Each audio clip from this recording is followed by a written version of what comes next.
Lan Wangji sues his own godfather?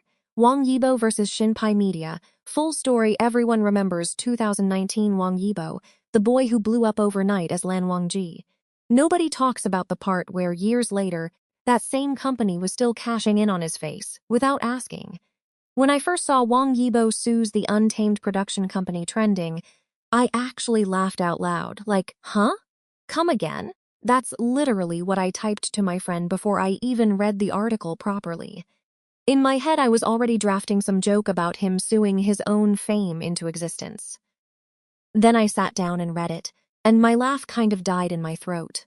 Turns out the company he's suing is Xinpai Media, the same outfit that put him on the map as Lan Wangji back in 2019. Confusing, right? Like suing your own matchmaker. My first instinct was, wouldn't this be biting the hand that fed him? But once you actually read what the suit is about, the confusion turns into something closer to quiet anger. Here's what got me. Picture a 22-year-old kid, first big role, first real taste of fame, signing paperwork he probably didn't fully grasp the weight of yet. Because who does at 22? Most of us at that age are still figuring out how to negotiate a phone plan, let alone a media contract with a whole production conglomerate. The likeness rights he agreed to were licensed strictly for the drama's broadcast and official promotion. Nothing more. Contract had a clear expiry like a car park ticket. Drama ends, deal ends. Except, according to the reports doing the rounds now, Xinpai kept using his image years after that. Merch, collectible cards, even licensing his likeness into an Otomi-style game.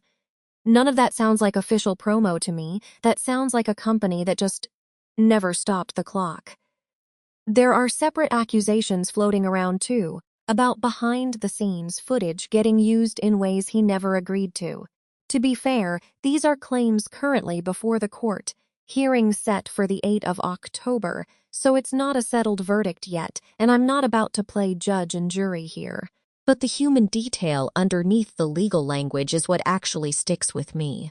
Somewhere in there, footage of him just existing, off guard, between takes, maybe tired, maybe joking around with castmates, maybe having a completely unglamorous, boring moment like the rest of us have 100 times a day, got treated as raw material for profit instead of something private he was owed control over. That's not really a business dispute kind of feeling. That's the feeling of someone going through your phone without permission and then selling the photos. That part sits with me more than the merch stuff, if I'm being real. I don't think this piece would be honest if I only played cheerleader, so let me push back a little on Wang Yibo's side as well. He was so young when this all started, and nobody reasonably expects a 22-year-old to outlawyer an entire media conglomerate on his own. That much I fully accept. But he's been A-list for 7-8 years now. Teams have changed. Management has changed. Legal counsel has presumably changed.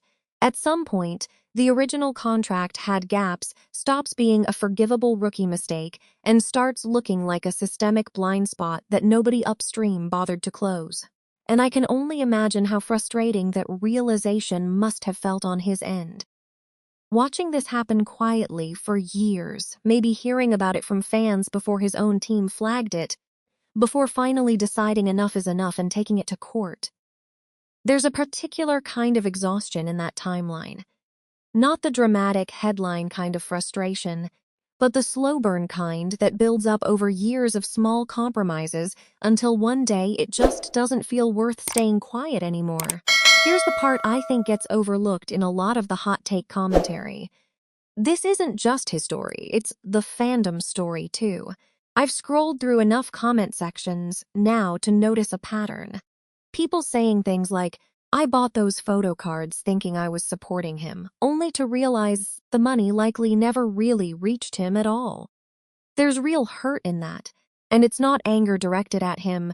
It's something closer to feeling quietly used alongside him. Like discovering the charity box you'd been donating to for years was never actually registered. That's a strange kind of grief for a fan to sit with. You're not mad at your idol. You're mad on his behalf, and a little embarrassed on your own behalf too, for not questioning it sooner. Cutting through all the emotional stuff, My take is that the lawsuit itself is a solid move, and honestly, it's hard not to feel like it's overdue. Going after 5 entities at once, production, publishing, merch, e-commerce, isn't petty.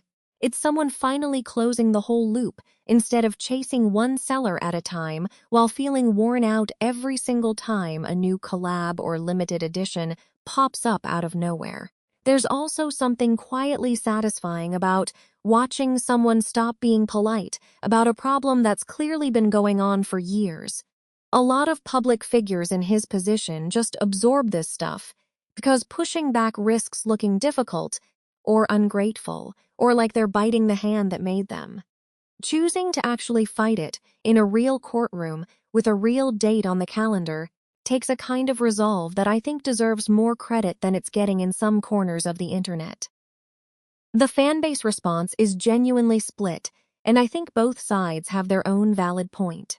Relief mixed with pride. This is the clearest emotion I'm seeing. A lot of fans feel like a weight's been lifted. The whole finally, someone's protecting him sentiment.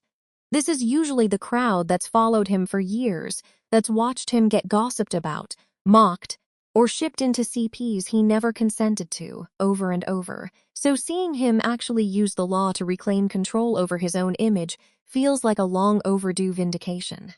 Not just for him, but a little bit for themselves too, the ones who've been quietly defending him online all this time. October 8 is the date to watch now. Whatever happens in that courtroom, I think a lot of people, not just him, are hoping it means something actually changes, not just for Wang Yibo specifically, but for how the industry treats footage and likeness rights of young actors in general. Because if this can happen to someone this protected, this many years into his career, it makes you wonder how many quieter, less followed cases never even make it this far. For now, though, all we can really do is wait for the hearing and see if the company shows up to actually defend itself or lets the silence speak for them.